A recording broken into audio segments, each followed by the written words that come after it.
ہمیں پھر بھی رسول اللہ صلی اللہ علیہ وسلم نے پیشین گوئیاں کی، ہمیں ان کے اوپر یقین نہیں۔ رسول اللہ صلی اللہ علیہ وسلم نے اتنی متعدد پیشین گوئیاں کی ہیں جو آج سچی ثابت ہو چکی ہیں، لیکن ہمارا ایمان نہیں بڑھتا۔ رسول اللہ صلی اللہ علیہ وسلم نے کہا قیامت اس وقت تک قائم نہیں ہوگی جب تک تقدیر کو جھٹلانے والے بدبخت پیدا نہیں ہوں گے۔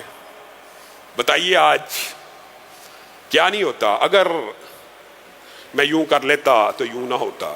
ٹھیک ہے، تدبیر کا باب ہے، لیکن تقدیر کا ایمان کہاں گیا؟ تقدیر کے اوپر سے ایمان آج اگر حقیقت پسندی سے تجزیہ کیا جائے تو جو بندہ آج معاشرے میں اسلام پسند نہیں ہے، اللہ کی قسم تقدیر کا منکر ہو چکا ہے۔ تقدیر سے کچھ نہیں ہوتا، انسان کے ہاتھوں کی کمائی ہے، جو انسان چاہے گا وہی ہو جائے گا۔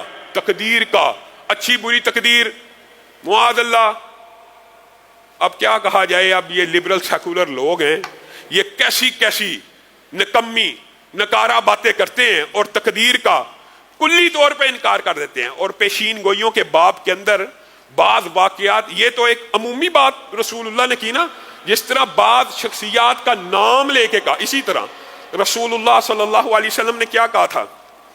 کہا میرے بعد سب سے پہلے میری وہ بیوی مجھے آ کے ملے گی جس کے ہاتھ سب سے زیادہ لمبے ہوں گے۔ یہ مشہور حدیث ہے، آپ نے سنی ہوگی۔ جنہوں نے نہیں سنی، میرے بعد یعنی میں جب فوت ہو جاؤں گا تو سب سے پہلے جو بیوی میرے پاس یعنی دنیا سے واپس بلا لی جائے گی وہ ہوگی جس کے ہاتھ سب سے زیادہ لمبے ہوں گے۔ حضرت عائشہ بیان کرتی ہے اور امہات المومنین بیان کرتی ہیں، رسول اللہ صلی اللہ علیہ وسلم کا یہ فرمان امہات المومنین میں بڑا معروف تھا۔ اور پھر جب رسول اللہ صلی اللہ علیہ وسلم فوت ہوئے تو ہم سب ایک دوسرے کے ساتھ اپنے ہاتھوں کی پمائش کیا کرتے تھے کہ کس کے ہاتھ لمبے ہیں یا کسی کے لمبے ہو تو نہیں گئے۔ تو ہم نے کیا دیکھا، حضرت سودا کے ہاتھ سب سے زیادہ لمبے ہیں، تو ہم یہ سمجھنے لگے کہ حضرت سودا سب سے پہلے فوت ہوں گی۔ لیکن جب زینب بنت خزیمہ کا انتقال ہو گیا تو ہمیں سمجھ آئی رسول اللہ صلی اللہ علیہ وسلم کے یہ لمبے ہاتھ کا مطلب کیا تھا۔ اس کا مطلب یہ تھا میرے پاس سب سے پہلے وہ بیوی آئے گی جو اپنے ہاتھوں کو کھول کر انفاق فی سبیل اللہ سب سے زیادہ کرتی ہوگی، جس کے ہاتھ دینے میں سب سے زیادہ سخی ہوں گے، جس کے ہاتھ سب سے زیادہ عطا کرنے میں لمبے ہوں گے۔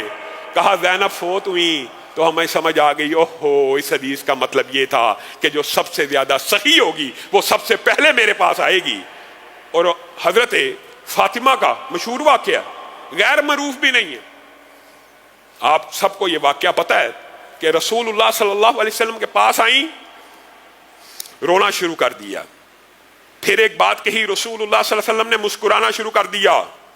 ماں عائشہ نے پوچھا بیٹی یہ کیا معاملہ ہوا؟ کہا باپ کا راز کبھی نہیں کھولوں گی۔ دنیا سے چلے گئے تو ماں عائشہ نے کہا ہے میری بیٹی اب تو وہ دنیا سے چلے گئے ہیں، اب بتا دو کہ کیا معاملہ ہے۔ تو کہا اس وقت میرے ابا جان نے مجھے کہا تھا میں دنیا سے جانے والا ہوں۔ سبحان اللہ، میں دنیا سے جانے والا ہوں، اور میں تجھے ایک بات بتلاؤں، جب آپ نے یہ الفاظ کہے تھے کہ میں دنیا سے جانے والا ہوں تو میری آنکھوں سے آنسو آ گئے کہ میرا باپ مجھے چھوڑ کے جا رہا ہے۔ میرے بھائیوں، وہ فلسفے کہاں گئے؟ رسول اللہ صلی اللہ علیہ وسلم یہاں بھی موجود ہے، یہاں بھی ہے، یہاں بھی ہے۔ بیٹی فاطمہ تو باپ کی جدائی میں رو رہی ہے، اگر دنیا ہی میں ملنا ہوتا اسی دنیا میں تو بیٹی سے نہ ملتے، ابو بکر عمر سے نہ ملتے۔ 400 سال بعد ایک بندہ اٹھا، اس نے دعویٰ کیا رسول اللہ صلی اللہ علیہ وسلم سے ملاقات ہوئی ہے جی بالمشافہ۔ اس کے بعد یہ صوفیاء کا اور یہ سلسلہ چل نکلا۔ یہاں پہ حضرت فاطمہ زارو کتار رو رہی ہیں کہ میرے باپ دنیا سے چلے جائیں گے، اور ساتھ میں یہ بھی کہا تھا بابا نے فاطمہ سب سے پہلے تو مجھے آن کے ملے گی، اور پھر یہ بھی کہا تھا جب میں غم کی شدت میں مبتلا ہو گئی تو مجھے کہا تو اس بات پہ راضی نہیں ہے، تجھے جنت کی عورتوں کا سردار بنا دیا گیا۔ کہا میں ہنسنا شروع ہوگی، مسکرانا شروع ہوگی خوشی سے۔ حضرت فاطمہ 6 ماہ بھی رسول اللہ کی جدائی کے غم کو برداشت نہ کر سکی اور دنیا سے چلی گئی۔ یہ پیشین گوئیوں کے باب اس قدر طویل ہیں کہ رسول اللہ صلی اللہ علیہ وسلم نے اپنے صحابہ کو ایک ایک بات بھی اگر مان لی جائے تو ایمان مستحکم پکا پختہ ہو سکتا ہے، لیکن ہم اگر ایمان کی خواہش کرنے والے ہوں تو پکا ہو. رسول اللہ صلی اللہ علیہ وسلم نے کیا فرمایا تھا؟